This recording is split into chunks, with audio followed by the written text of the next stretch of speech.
उत्तर भारत में एक बहुत ही खुशहाल और सुंदर राज्य था। इस राज्य के राजा थे वीरेंद्र सिंह। राजा वीरेंद्र सिर्फ नाम के राजा नहीं थे, वो अपनी प्रजा के दिलों पर राज करते थे। उनका शासन न्याय और ईमानदारी की मिसाल था। हर कोई उनके राज्य में खुश और सुरक्षित महसूस करता था। बचपन से ही उन्हें युद्ध कला और धर्म की शिक्षा दी गई थी। उन्हें सिखाया गया था कि एक सच्चा राजा वही होता है जो अपने लोगों की रक्षा के लिए अपनी जान की भी परवाह न करे। और राजा वीरेंद्र ने इस बात को अपने जीवन का सिद्धांत बना लिया था। वो अक्सर भेष बदलकर अपने राज्य में घूमते थे ताकि लोगों की परेशानियों को करीब से समझ सकें और उन्हें दूर कर सकें। उनकी प्रजा उन्हें भगवान की तरह पूजती थी। लेकिन हर कहानी में एक विलेन होता है। राजा वीरेंद्र के राज्य के पास ही एक दूसरा राज्य था जिसका राजा था दुर्योधन सिंह। दुर्योधन सिंह बहुत लालची और क्रूर था। उसकी नज़र हमेशा से राजा वीरेंद्र की खुशहाली और दौलत पर थी।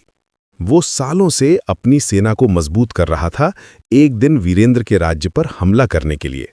उसने चुपचाप अपनी तैयारी पूरी की और एक दिन बिना किसी चेतावनी के उसने वीरेंद्र के राज्य पर हमला बोल दिया। एक शाम जब राजा वीरेंद्र अपने दरबार में बैठे थे, एक सैनिक दौड़ता हुआ आया। उसके कपड़े खून से सने थे और उसकी सांसें उखड़ रही थीं।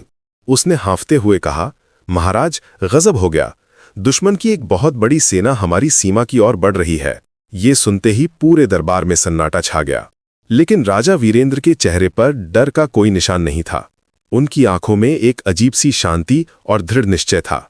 वो जानते थे कि ये घड़ी उनके और उनके राज्य के लिए परीक्षा की घड़ी है।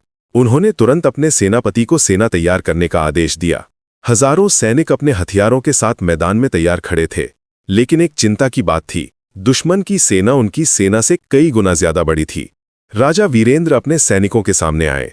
उनकी आवाज में एक ऐसी शक्ति थी जिसने हर सैनिक के दिल में जोश भर दिया। उन्होंने कहा, मेरे वीर सैनिकों, आज हमारी मातृभूमि पर संकट आया है। दुश्मन हमारी जमीन, हमारी आजादी, सब कुछ छीनना चाहता है। लेकिन याद रखो, जब तक हमारे शरीर में एक भी सांस बाकी है, हम अपनी धरती का 1 इंच भी किसी को नहीं लेने देंगे।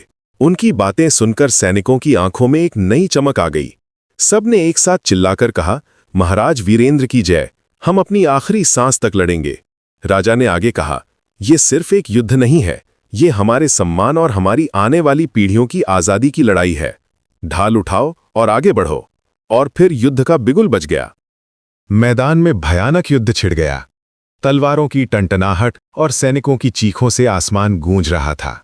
राजा वीरेंद्र खुद सबसे आगे रहकर अपनी सेना का नेतृत्व कर रहे थे। वो एक शेर की तरह दुश्मन पर टूट पड़े। उनकी तलवार बिजली की तरह चमक रही थी और दुश्मनों के सिर धड़ से अलग कर रही थी। घंटों तक युद्ध चलता रहा। राजा वीरेंद्र के सैनिक, जो संख्या में कम थे, अपने राजा को इतनी बहादुरी से लड़ते देख 2 गुने जोश से लड़ने लगे। लड़ते लड़ते एक दुश्मन सैनिक ने धोखे से राजा के कंधे पर गहरा घाव कर दिया। खून की धारा बहने लगी, लेकिन राजा रुके नहीं। उन्होंने अपने कंधे पर कपड़ा बांधा और फिर से लड़ने लगे। उनका यह साहस देखकर उनके सैनिकों का हौसला और भी बढ़ गया। आखिरकार राजा वीरेंद्र का सामना दुर्योधन सिंह से हुआ। दुर्योधन ने घमंड से कहा, वीरेंद्र, अब तुम्हारा अंत आ गया है। तुम्हारी सेना हार रही है। अभी भी हार मान लो तो शायद मैं तुम्हारी जान बख्श दूं। राजा वीरेंद्र मुस्कुराए और बोले, एक सच्चा राजा अपने राज्य को बचाने की लड़ाई से कभी पीछे नहीं हटता। दोनों के बीच एक भयानक द्वंद्व शुरू हुआ। अंत में राजा वीरेंद्र ने दुर्योधन सिंह को हरा दिया, लेकिन जैसे ही वो पलटे, दुर्योधन के एक सैनिक ने पीछे से उनकी पीठ में तलवार भोंक दी। राजा वीरेंद्र घुटनों के बल गिर पड़े। उनके सैनिक उन्हें बचाने के लिए दौड़े। राजा की सांसें उखड़ रही थीं, लेकिन उनकी आंखों में अभी भी वही चमक थी। उन्होंने अपने सैनिकों से कहा, डरो मत, ये राज्य तुम्हारा है, इसे बचाए रखना। ये उनके आखिरी शब्द थे।